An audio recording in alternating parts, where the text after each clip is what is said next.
আসসালামু আলাইকুম। হিন্দুবাদের প্রতি নমস্কার, অন্য অন্য জাতির প্রতি হলো আন্তরিক ধন্যবাদ। দেশ ও দেশের বাইরে থেকে যারা কমেন্ট করেছেন যে গুরুজি আমরা তো কবিরাজি শিখতেছি, কিন্তু আপনি তো নিয়ম দেন না। তা দেখেন, আমি আজকে নিজেই সরজমিনে আসছি, আপনাদের নিয়মগুলো আমি বুঝিয়ে দেব এবং আপনারা সেই নিয়ম অনুযায়ী কাজ করবেন। কাজে 100তে 100 ফল পাবেন। এবং কে কোন জেলা থেকে করতেছেন আমাকে কমেন্টে জানাবেন, এবং এই কাজের ফলাফল কত সময়ের ভিতরে আপনারা ফল পাচ্ছেন আমাকে কমেন্টে জানাবেন।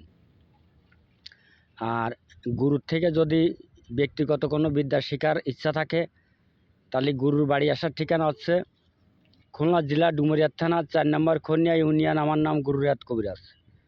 এবং আমার যে মোবাইল নাম্বার আমি বলে দিচ্ছি 01978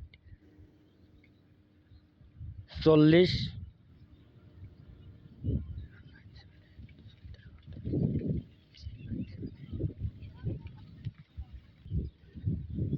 01978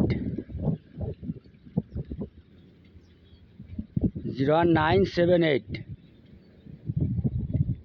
45 90 85 01978 45 90 85 01978 45 90 85 এই নাম্বারে আপনারা যোগাযোগ করতে পারবেন এবং যে কোনো কাজ করবেন গুরুর অনুমতি নিয়ে কাজ করবেন। তবে আজকে যে বিদ্যাটা দিচ্ছি কঠিন ভয়াবহ বিদ্যা।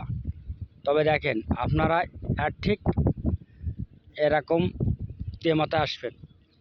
আমি আপনাদের দেখাচ্ছি, আমি কিন্তু শর্ট এই 3 রাস্তায় দাঁড়িয়ে আছি। আমি আমি এই যে 3 রাস্তায় দাঁড়ায় আছি, এই একটা রাস্তা এবং এই একটা রাস্তা গেল, এবং এই সাইডে আর একটা রাস্তা গেল, এই যে দেখা যাচ্ছে। তবে দেখেন, এই জায়গায় কিন্তু অশ্বত্থ গাছ আছে। এই অশ্বত্থ গাছের পাতা দিয়েও বশীকরণে কাজ করা যায়। তবে অশ্বত্থ গাছের পাতা দিয়ে বশীকরণে কাজ করলে কাজ কখনো মিট যায় না। এবং এই তেমাথার মাটি দিয়ে যদি কোনো বশীকরণে কাজ করা হয় তাহলেও কিন্তু কাজ মিট যায় না।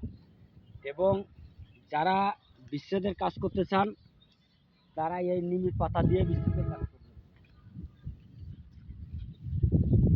এই নিমির পাতা দিয়ে আপনারা যারা পরক্রিয়ায় লিপ্ত আছে সেই সব বিচ্ছেদের কাজ করবে।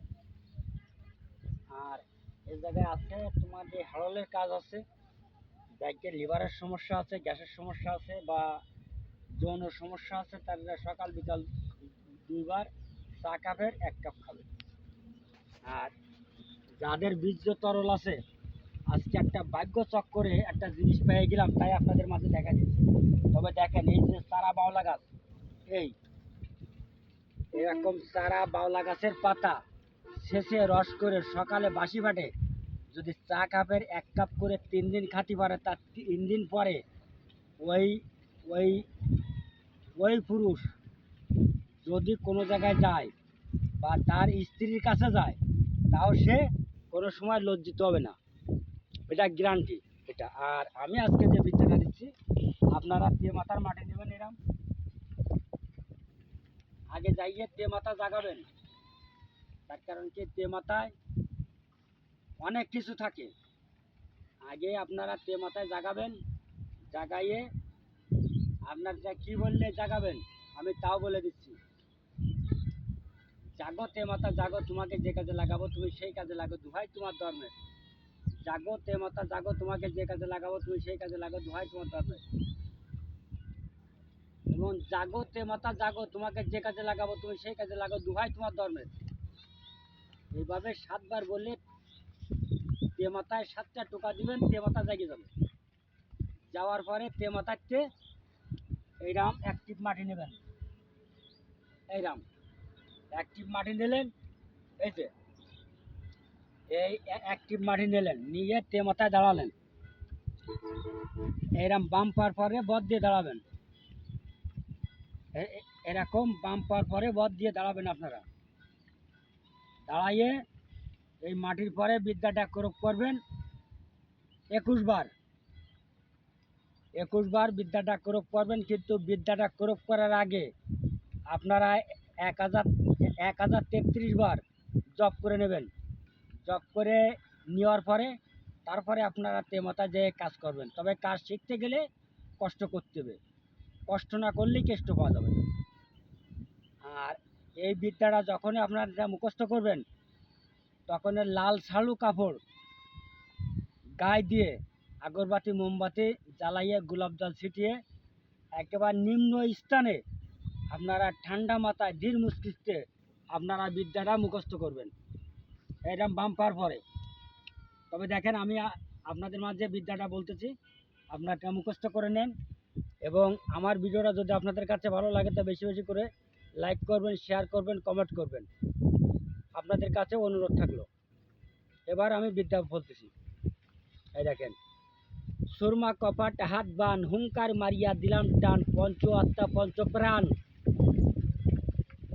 পল্লীর কন্যা ফলনার সাথে আনিয়া মিলা প্রাণ। সুরমা কপাট হাত বান হুঙ্কার মারিয়া দিলাম টান পঞ্চ আত্মা পঞ্চ প্রাণ, অমুকের সাথে অমুকের আনিয়া মিলাও প্রাণ। সুরমা কপাট হাত বান হুঙ্কার মারিয়া দিলাম টান পঞ্চ আত্মা পঞ্চ প্রাণ, অমুকের সাথে আনিয়া মিলাও প্রাণ।